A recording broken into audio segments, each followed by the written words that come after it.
దేవుడు మనుషుల పట్ల ఎంతో జాలి, కరుణ మరియు ప్రేమ కలిగి ఉన్నాడు.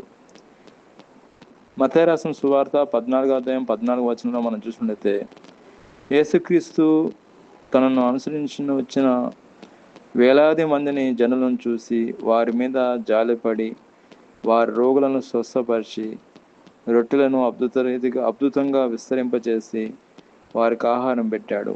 ఇక్కడ మనం చూసినట్లయితే యేసుక్రీస్తు ప్రభు ఎక్కడున్నా ఆయన వెంట జనసమూహాలు వెంబడించే వాళ్ళు, ఆయన ఆయన ఆయన వెంట ఎంతో మంది ఉండేవాళ్ళు.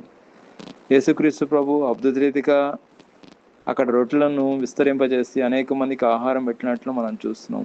ప్రజల పట్ల అక్కడున్న మనుషుల పట్ల యేసుక్రీస్తు ప్రభు ఎంతో జాలిపడి వారిని చేరదీసి వాళ్ళ రోగాలను స్వస్థపరిచి అనేక మందికి రొట్టెలను పంచి పెట్టినట్లు మనం చూస్తున్నాము.